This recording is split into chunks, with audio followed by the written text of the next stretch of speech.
Hey guys, Ben here and welcome back to another video on The Flash Season 9. Today we're going to be talking about the Mask of the Red Death Part 1. This is episode 4 of Season 9. So if you do go on to enjoy the video, please be sure to leave a like and a comment, subscribe and turn on notifications so you don't miss any future DCTV videos later this year. Okay, so this video is going up just before episode 3 airs, so maybe by the time you see this video you would have seen episode 3, but we're going to be breaking down everything that's been teased in terms of promotional material so far about episode 4, which is coming out on the 1st of March. Also, I want to remind you guys that I am live streaming every Wednesday from now on. We've switched dates. It's at 9 PM UK time, which is 4 PM Eastern Standard Time. It's going to be a pre-Flash live stream and I'm going to have guests talking about Superman and Lois, obviously when Superman and Lois starts in March because it's going to be the day after Superman and Lois airs, and then it's going to be just before The Flash airs, so it's right in the middle of the two. I'll have many guests on talking about our thoughts and opinions about Superman and Lois and The Flash and DCEU and everything else that we need to talk about in terms of that specific week. So remember, Wednesdays from now on is live stream day. You're not going to want to miss it. But for now, let's go ahead and get into today's video. So the title of episode 4 is The Mask of the Red Death Part 1. So that means it is a two-part episode which will be paired with The Mask of the Red Death Part 2, which will come out a week later. So that will be on the 8th of March. And that episode 5 is going to be the end of the first graphic novel, so we're going to have the conclusion of the Red Death story. Clearly this is not a lot of episodes because right now you probably have just seen episode 3 or you're about to watch episode 3 and there's still only 2 episodes left, and you know, we barely got to know Red Death as of this point, but that's just how it is. And so I like that they are concluding with a 2-part episode. And The Mask of the Red Death is actually a real film, but also it's based on a story by Edgar Allan Poe. I don't think there's going to be any similarity in terms of the actual story. They just like titling their episodes like this with references to different films and TV shows and important things from the past. So anyway, this episode is coming out March 1st. It's going to be episode 4, and this is how the synopsis goes. Let there be darkness. The Flash is forced to make an impossible choice. With the power out in the city, Team Flash calls upon the Rogue Squad to help as Iris is visited by an old friend. Joe and Cecile work on finding a balance. So there you have it, that is the official synopsis. I have to say I'm pre-recording this video, so I have not seen episode 3, so I might miss out on a couple of things that are revealed in episode 3, so I just thought I should state that to you guys if you're watching after the episode, although this video will be released before the episode comes out. So it begins like this: let there be darkness, and that's obviously in reference to the fact that the power is out in the city. Now, why would the power be out in the city? Well, we know Red Death is busy scheming in the darkness wherever they are hiding, and so it's clear that they are drawing on the city's energy in terms of powering their time machine, which clearly is going to take a lot of energy, and clearly Red Death doesn't give a damn about anyone in the city, so that makes it pretty clear they have no connection in Central City, or at least this version of Central City, because it's been theorized that Red Death is going to be the Batwoman from the reverse Flashpoint timeline. This was teased by Eric Wallace, the showrunner of The Flash himself, and so if that's true, she has no allegiance to this timeline. She's probably wanting to get back to her original timeline and restore things to the way that they're supposed to be.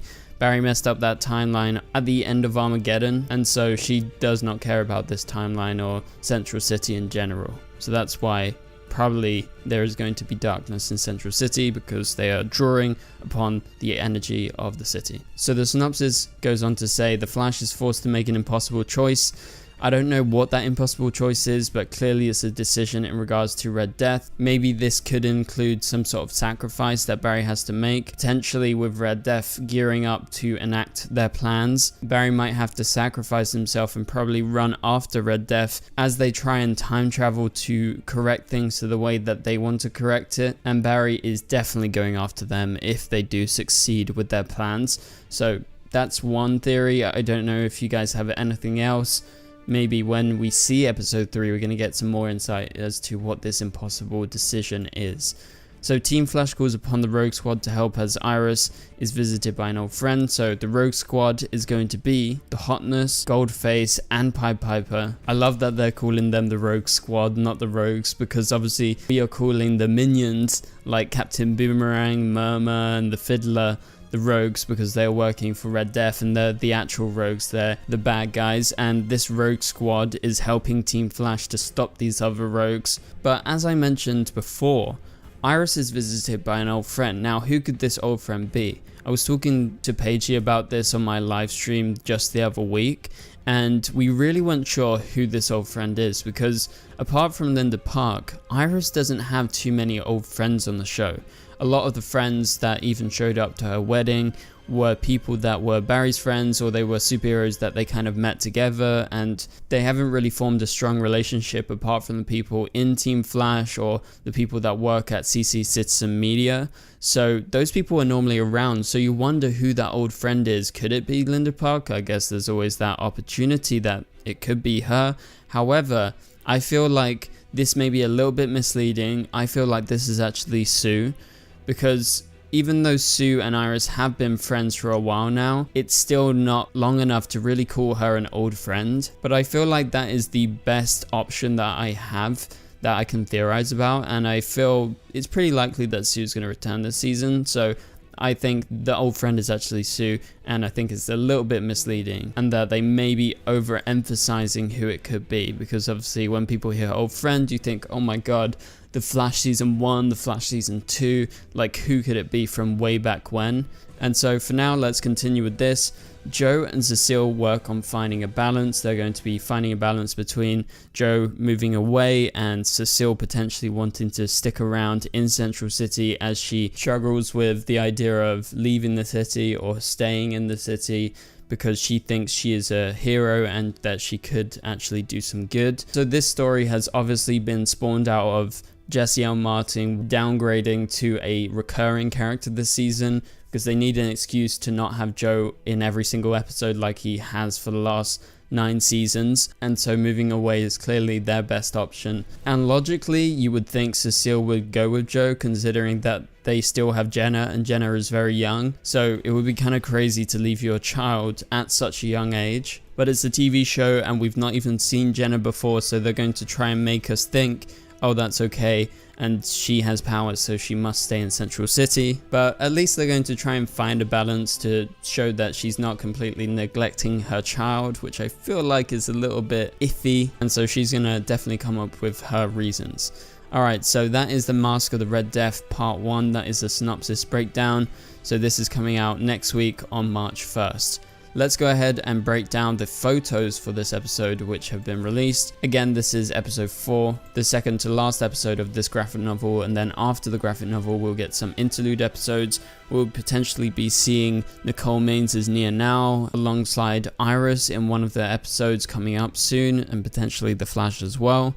But let's get into this. So the first photo is of Iris. It looks like she's just in their apartment, and potentially this is some sort of map or schematics of the Coast City office that CC Citizen Media are buying, and obviously there's going to be a transition period where they have to plan what they're going to do. So you can see there is like some pens and a notepad, and also you can see the actual like map on the desk. I feel pretty strongly about this. I don't think there is too much more that you can analyze from this photo.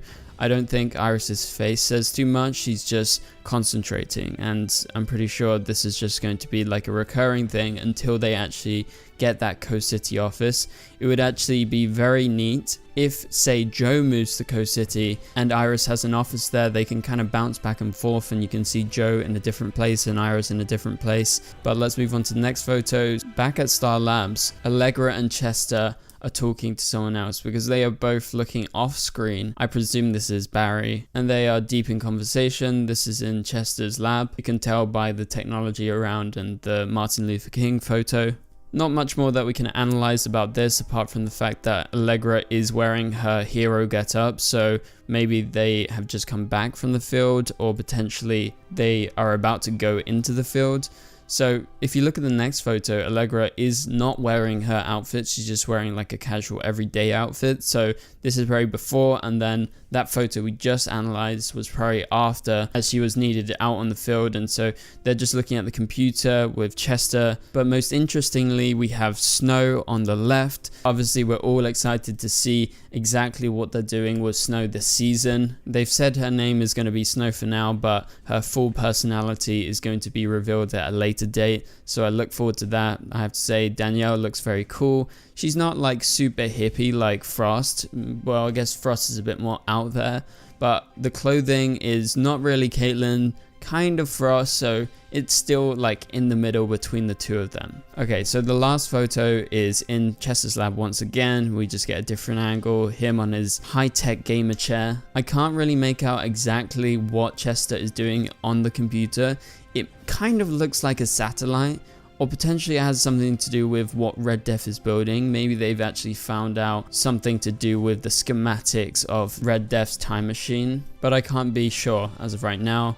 But yeah, Chester is just looking off. I presume this is the same scene, but just a different angle, and so he's looking at Allegra as potentially she talks to him. So that pretty much does it in regards to episode 4. Hopefully you're looking forward to this episode and that you are liking the season so far. We're going to have lots of Flash videos as we continue this season. Remember, the week after this is going to be the end of the graphic novel, so this episode seems to be like it's going to be pretty big, considering it's the start of a 2-part episode, and the 2-part episodes are always very, very exciting and a lot happens, and we're going to see the defeat of Red Death in episode 5. So episode 4 is going to be all about getting to Red Death and finding a way to stop them. So if you did enjoy the video, please be sure to leave a like and a comment. Also subscribe and turn on notifications so you don't miss any daily uploads. One final reminder, we will be live streaming every Wednesday from now on. So go check out live streams when they're on at 9 PM UK time. Translate that to wherever you guys are. But for now, you can click on the top right corner of the screen to watch my latest video,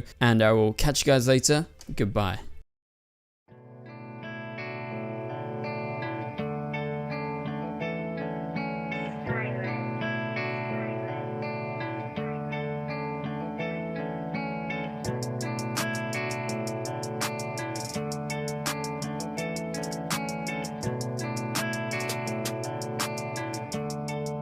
I see red.